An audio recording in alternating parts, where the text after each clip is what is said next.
Morning, guys. Good to see everybody. So let's just take it back a little bit. Obviously, first game, and take us back to all the way back to even training. Starting in January. Obviously we had a lot of guys decide to stay with us, as we call them, the super seniors. We've talked a little bit about them before. Really just proud of this group, the training that's going on. And, I'm an old strength and speed guy from way back. So how they've trained, how they've worked together. We've had a really good summer camp, which is what we would expect, So from the training standpoint, from practice standpoint, been pretty blessed on injuries. So really just a good overall camp. And, of course, now we turn our focus to this, this first game. Obviously, Jacksonville State, my alma mater. I coached there, Coach Gross, and I started coaching together back in the 80s and known him forever. He came in as my offensive coordinator in 2013, has just done a terrific job. I call him the FBS team that plays in the FCS. This is a really quality opponent, in-state at a neutral site. So it's going to make it for a great game. Obviously, it's a big deal for both teams to get to open up the season on national TV. So that's a big deal to them, I know, and to our players. So got our work cut out for us. They do a terrific job, and we got to get ready. So obviously, yesterday was a Monday for us. So I know it was probably a Thursday to you guys, but it was a Monday to us. So we're kind of in game mode, as you know. Okay? So let's open it up to questions. Coach, obviously it's not about you. You're going to tell me that in just a moment. But talk about going and taking on the program where you were just before coming here. Yeah, so, to be where I was at before we came here, which, there was some hurt feelings that I left after 1 year and took the UAB job. So I don't, they probably hadn't forgot that either. But that's once again, that's a special place to me. That's where I went to school. It's where my wife went to school. That's my dad lives right there, right nearby in Piedmont. My son went to school there. I went to high school there close by. So that's a big deal. And then to have the guy that's the head coach there had coached for me. We were together years back. So there's a lot of relationships there, so which makes it even more special. And what about some of your coaching staff? Because there's a good bit of those guys who also coached with you there at Jacksonville. Yeah, so a lot of the guys that came with me as GAs, you're talking about Larry Smith, Nick Gentry. We go back to the guys that were full-time coaches there, Derek Riley, who's one of my analysts, Blake Schrader, who's on the staff, David Reeves. So a lot of those connections of guys that coached there in 2013 as well. Coach, what does it mean for you guys to be the only game in town or on national TV in that stage? What does that say about both programs and how far they've come? Yeah, I think, I told them, I laugh, and I've probably said this 100 times. I said the team I wasn't going to play was Jacksonville State, and so here we are, played them. But I think it's a big deal, obviously. Our kids, it's a big deal, I know, for their program to kick the season off. That's a big honor. And, it's like a bowl game, to get to play in front of the whole nation. So, I know everybody's going to want to do well. And how do you kind of drive home the point that JSU is not just another kind of FCS team, because this is a team that's in the playoffs year in, year out. They upset Ole Miss and Oxford, almost Auburn a few years back, too. Just how do you kind of drive home that point that this is a team to be taken seriously? Yeah, if you want to go back and talk about how many championships they've won, if you want to turn on the film and watch them lead Florida State, most of the game. They beat FIU, who's in our conference. And I say that about the elite FCS teams. They're lower-level FBS teams. That's what they are. So that's who these guys are. Then you couple it with the fact that it's an in-state game. It's us, relationships. It's, it probably won't get any bigger for them. And in your high school days, did you ever play a game at Crampton Bowl? Oh, yeah, played many games at Crampton Bowl. So just, talk a little bit about that, being able to kind of go back and play a game in Crampton Bowl, with a college team as opposed to just being on the high school level. Yeah, so going back to 99, to all my years at Prattville, we would play, it got where we would play four times every other year. We would be the visitor 4 times when we played Carver and Jeff Davis and Lee and Lanier. So played many games in the Crampton Bowl. Coach, we were talking to Coach Gross yesterday, and he said it's hard to prepare for a team that's basically like us. How do you go about it? Because you guys are predicated on, stopping the run. Yeah. Lead with the run. So how do you prep for a team that's almost a mirror image of yourself? Well, obviously I believe in what they do, and then their staff was here with us just a year ago talking ball and defense before we really knew we were playing each other. So that's what it looks like. It looks like two teams that are similar, and I think you see that in winning records. Because that's obviously a formula I believe in. I know Coach Gross believes in it as well. This game, neutral site in the state, but this first month y'all are on the road. So how do y'all have kind of a plan to kind of ease these guys? Each week in, week out, just considering you're going to be on the road this first month. It's tough. I mean, there's no way around it. It's tough. I mean, look at our schedule. We don't need to look ahead, but we got arguably the #1 team in the country the next week. And then a conference game, and then Tulane on the road, and then not counting coming back to playing Liberty. So it's a killer schedule. We've got to be better. I think that's what we've talked about. I think our kids are excited about the challenge. I think that's who they are. And I told them last year, starting in January, we got to prepare to play that schedule. And we said all the time, you just got to be better on the road. So, and this is, even though it's both teams, it's a road game.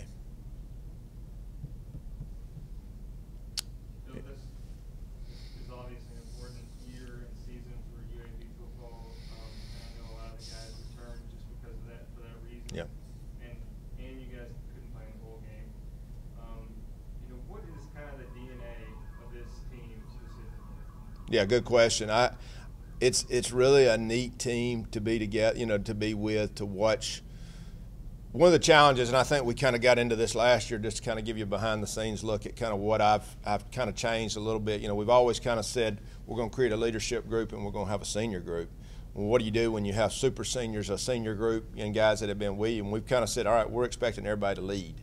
So it's become more of a team leadership goal and group of, what it looks like, what the expectations are for our program and for us, and I think it's raised our level of just how we practice, how we prepare, how we train. Now, how does that translate on the field? I hope it translates good, but it's been fun to watch them, just to work together and almost understand without the coaches having to tell them all the time that this is what it takes. They're taking it on themselves. But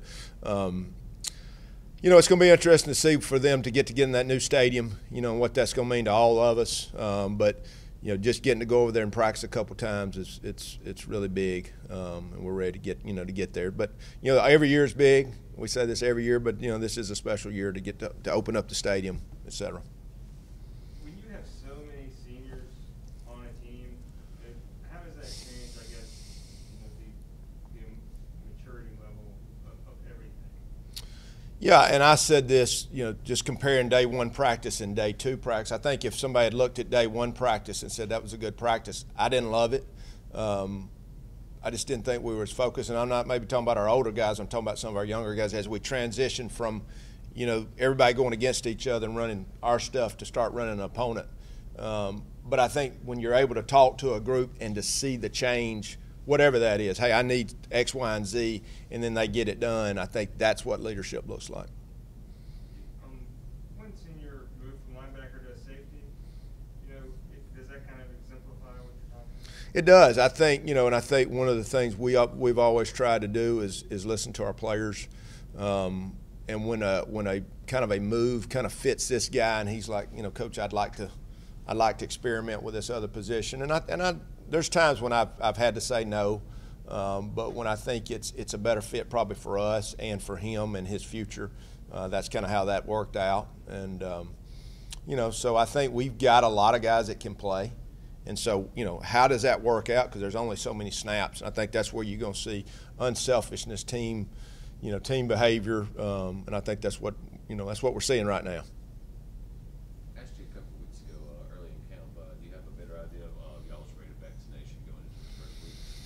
I don't have the percentage. We're getting closer by the day. I think we're picking up, we're giving it a chance to do it. I would love to have it available every single day here, but we do it once a week. We're getting real close. We're getting real close. And, that's the question I get asked a lot. What are you doing? I said, well, it is still voluntary.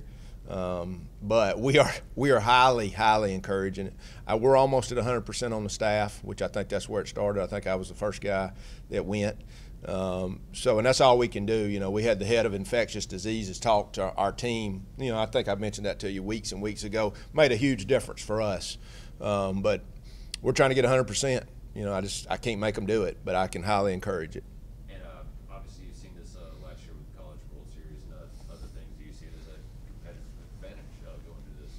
No doubt. I mean, I think it's, I don't know if any kid wants to hear, hey, get vaccinated because it's a competitive advantage, but they are football players, and I know you didn't mean it that way. It's just that's another reason to do it. It's another reason to take care of your teammates, to take care of yourself. And we can't, I wish I could say, hey, if you get vaccinated 100% you won't get it. We know that's not the case, but it's the right move. It's the right thing to do, and we've got the experts telling us what to do here. So that helped us a lot, no doubt. Good? Any other questions for Coach? About the depth on the team, how do you feel this year's specifically compared to last year? How your depth in almost every position? Yeah, good question. I think there's two folds to that answer. One, I really like our depth.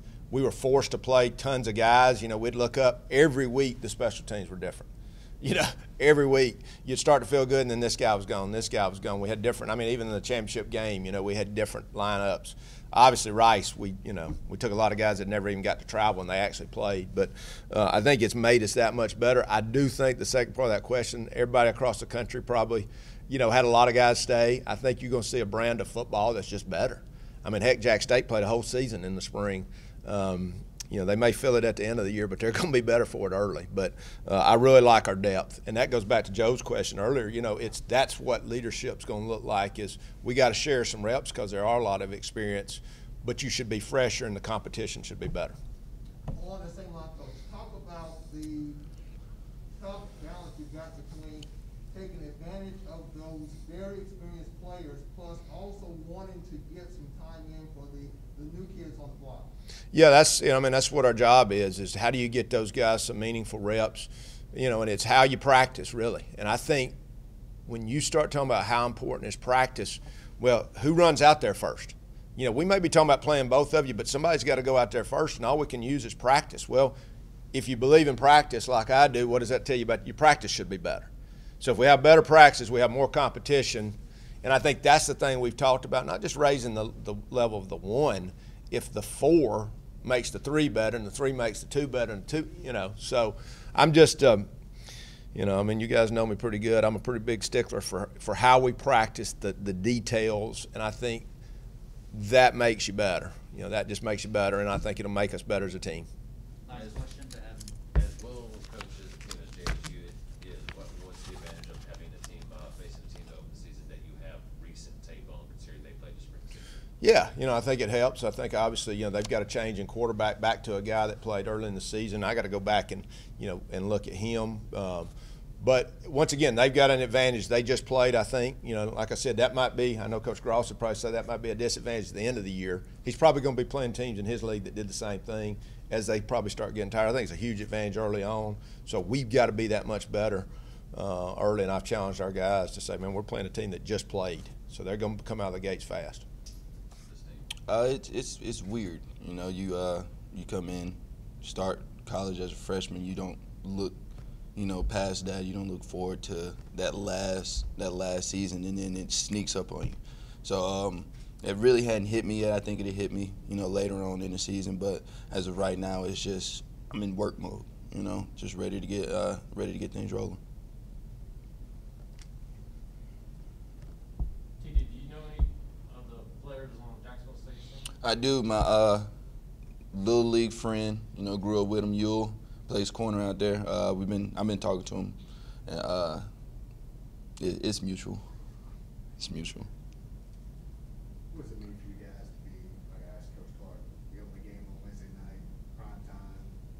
How as a player do you handle? Because obviously you're going to be amped up, but you want to perform well. How do you control that?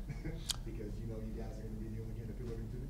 Me personally, it's not that big of a deal. I've done it. I played in the Crampton Bowl in high school.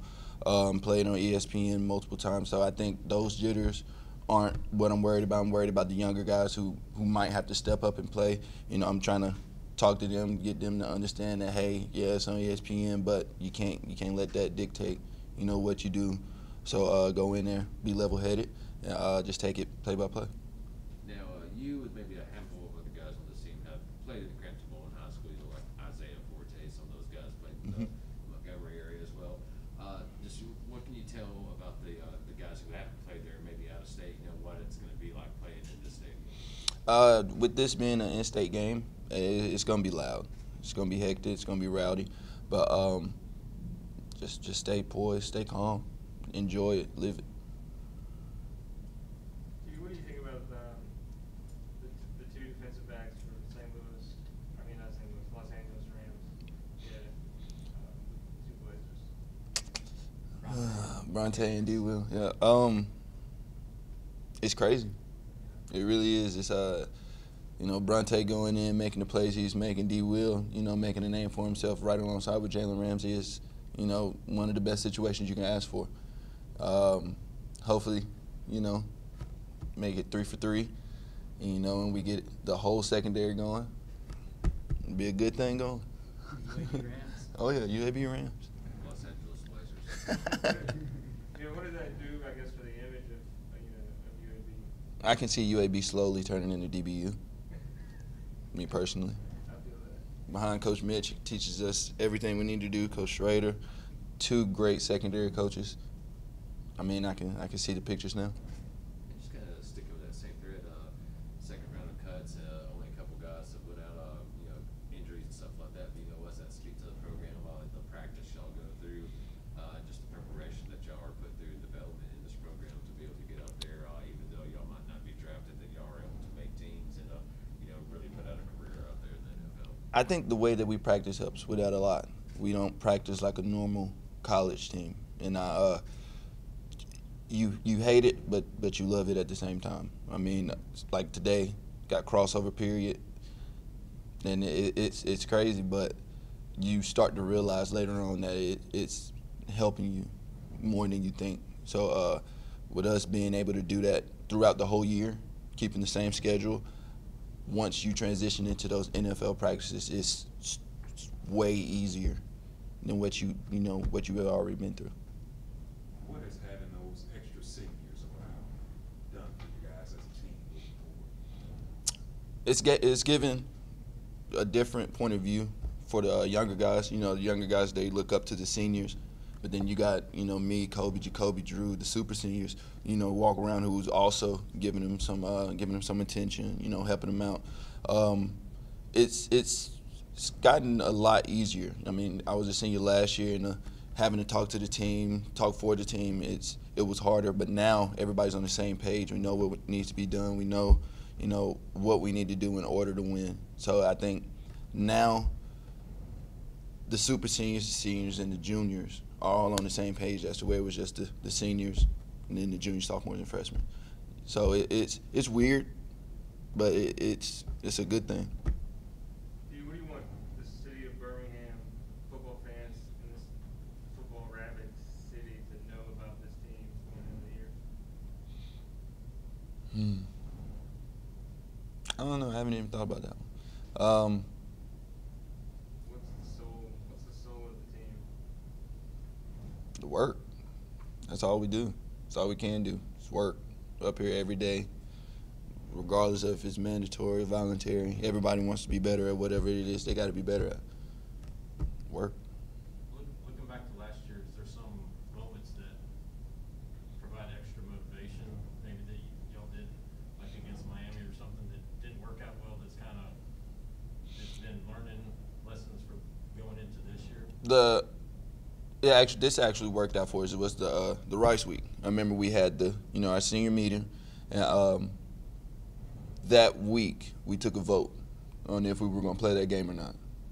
And we don't know, we don't know who said what, who answered what, but a lot of us wanted to play that game a lot more than other people, if that makes sense. So with us playing that game, everybody rallying together and actually winning, that was a big emotional piece for me.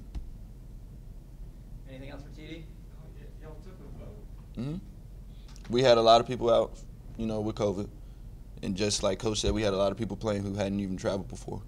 So, we trusted them, that they had been putting the work in all year. And we were worried, but we knew that if we did everything that we had been coached to do, that it would work out.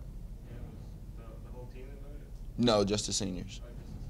Yes, sir. We kind of came together and realized that at the beginning of the year and last year, just knowing that the amount of work that we put in, the hours spent up here watching time, doing the little things to just be the best group that we can be, and knowing that we have all 5 returning starters coming back, it's a blessing. And also, we know that without the O-line, nothing goes. It's the same thing. The championships are won in the trenches. So if you don't have a great offensive line, great defensive line, then it's hard to win a championship. So we know that the responsibility that comes with that, and we welcome it.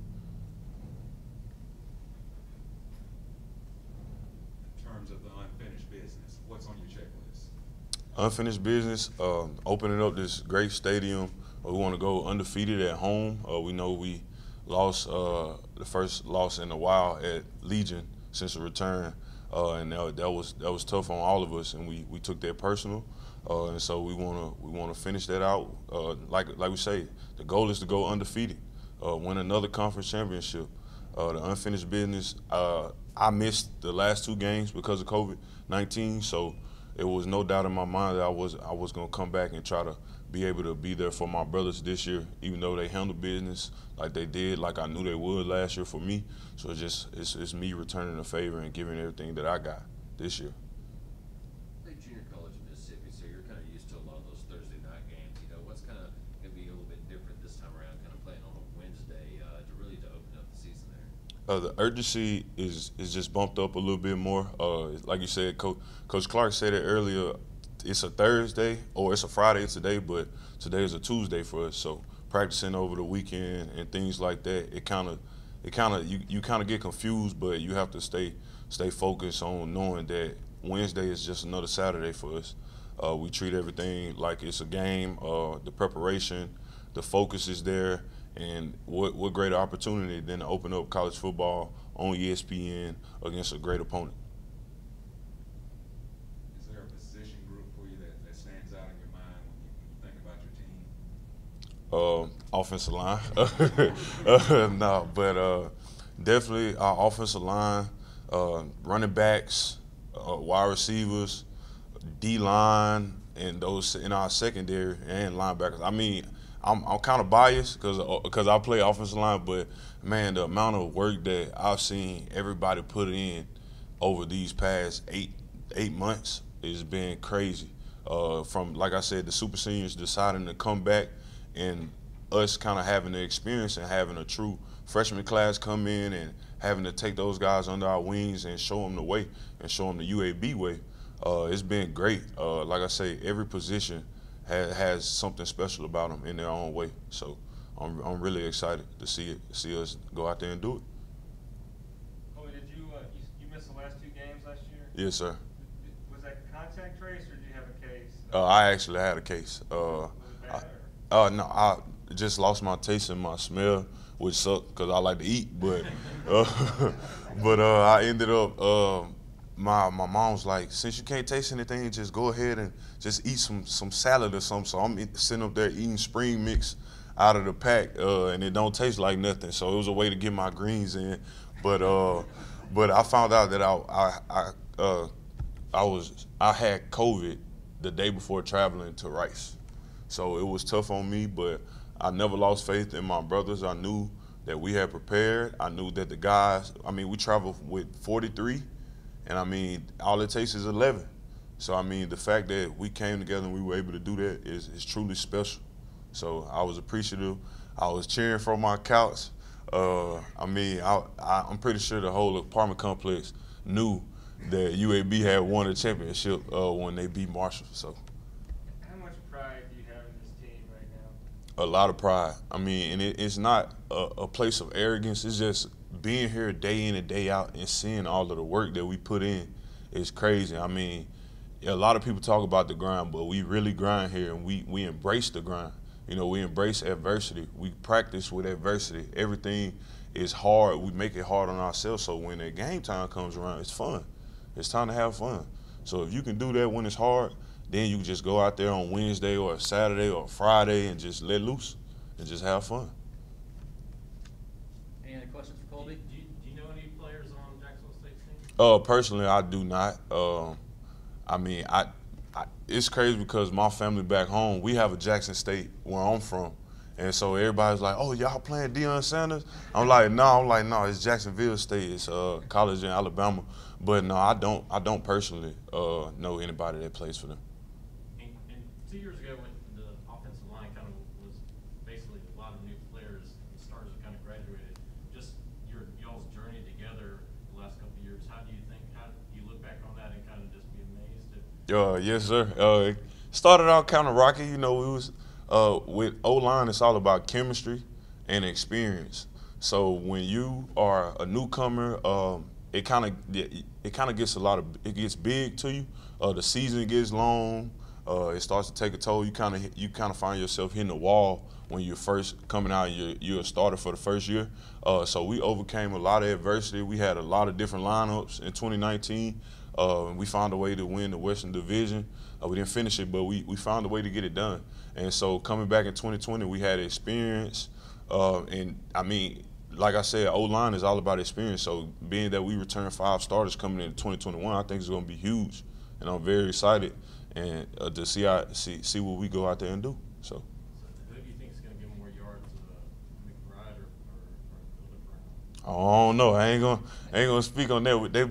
They both, honestly, they both are 2 amazing running backs. Like I said, we have a lot of great running backs, and that's been big for me since I've been here. Like just seeing 5, 6 different guys who all have a way of doing their own special thing in different ways. Like you have Skull, who kick return, who is a wide receiver and sometimes running back, and then you have Dwayne, who was a freshman last year and came in and did what he did. And Skull kind of did the same thing in 2019 when he came.